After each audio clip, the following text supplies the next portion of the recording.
For years, there's been this one single massive question hanging over the entire crypto industry. It's the one thing that's kept trillions of dollars from traditional finance just sitting on the sidelines. It all comes down to trust, security, and a super tangled web of financial regulations. So today, let's untangle it. It really boils down to this, right? If you're a major investment fund and you want to buy crypto for your clients, you can't just leave it sitting on some exchange. No way. You need an absolutely rock-solid, legally compliant way to store it. This high-stakes security challenge is what we call custody, and solving it, well, that's the key to unlocking mainstream adoption. At the very heart of this are two different kinds of wallets. First, you've got your hosted or custodial wallets. Think of this just like a bank account. A third party holds your keys for you. It's super convenient, but you're trusting someone else with your assets.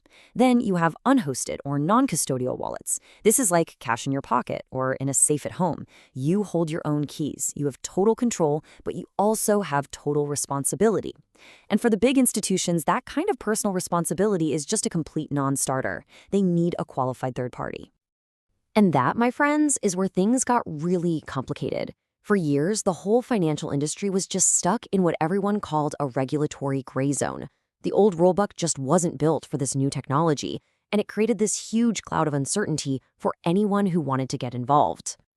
The biggest hurdle actually comes from a law that was written long, long before the internet was even a glimmer in someone's eye. The Investment Advisors Act of 1940. It's crystal clear. If you're managing your client's assets, those assets have to be held by a qualified custodian. It's all about protecting them from being lost or stolen. So what exactly is a qualified custodian? Well, just think of the big established players you already know: banks, broker-dealers, certain trust companies. The problem was, for the longest time, very few of these institutions had the tech or, frankly, the regulatory green light to handle crypto. And that left a giant gaping hole in the market. This led to years of what you can only call regulatory whiplash. Look at this timeline. In March of 2023, the SEC drops this massive proposal called the safeguarding rule. Then in early 2025, a separate, really burdensome accounting rule gets thrown out. But then by June 2025, that big safeguarding rule idea, it's withdrawn completely. The entire industry was just left guessing until a crucial piece of guidance finally arrived late in 2025. And a huge part of that whiplash was a little thing called SAB 121. Now, it sounds like a boring accounting rule, but it became a massive roadblock. It actually forced banks to put any crypto they held for their customers onto their own balance sheets as a liability. This made offering custody services incredibly expensive and complex, and it pretty much froze the big banks out of the market entirely. But then, after all that confusion, all that back and forth, a breakthrough finally came. And it wasn't a new law or some big sweeping rule change. Nope. It was a simple letter from the SEC staff that finally started to untangle this decade-long regulatory knot. On September 30th, 2025, the SEC's Division of Investment Management issued what's known as a no-action letter. So what the heck is that? It's basically the staff saying, hey, if you follow this specific playbook, we won't recommend taking enforcement action against you. It provided a clear, workable path forward without needing a whole new law from Congress. And the solution in the letter was actually pretty elegant. It gave investment advisors the green light to use a specific type of institution. These are state-chartered trust companies, or STCs, as qualified custodians just for crypto. These STCs are already regulated at the state level, and they're specially built to handle digital assets. Now, this wasn't a free-for-all, of course.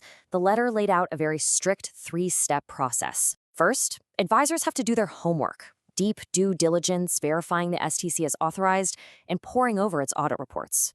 Second, they need an ironclad written contract that guarantees client crypto is kept separate, segregated, and can't be reused for anything else. And third, they have to disclose any and all material risks to their clients. Total transparency. So why are these STCs the right players for the job? Because their security measures are incredibly sophisticated. We're talking about deep, cold storage for private keys. That means they're kept totally offline. They go through annual third-party audits, they have robust cybersecurity plans, complex encryption controls, the whole shebang.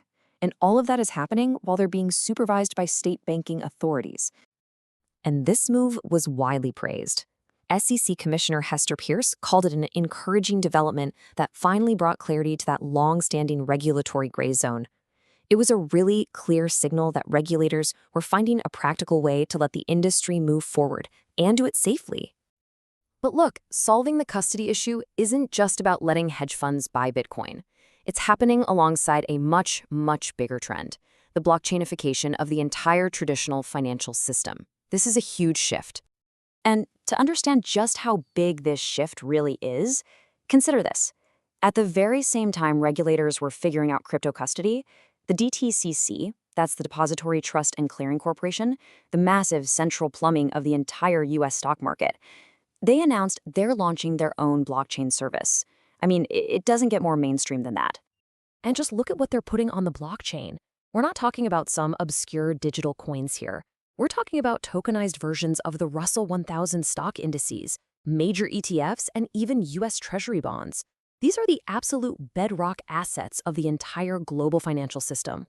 The ultimate goal here is to build a solid bridge between the old world of finance and the new world of decentralized finance, or DeFi.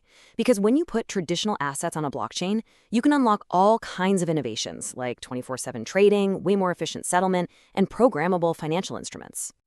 Okay, so with all these massive changes swirling around, what does it actually mean for you, for investors, and for the financial advisors who manage their money? Let's break down the key takeaways. So let's look at both sides. On the opportunity side, we now have way more qualified custodians to choose from for crypto, and a much clearer path for including it in investment portfolios. That big gray cloud of ambiguity has been addressed, but there are still challenges.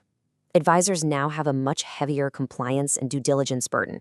You could also see these complex split custody setups, where stocks are held one way and crypto another. And there are still a few key definitions that need to be ironed out. And all of this leaves us with a final, fascinating question to think about.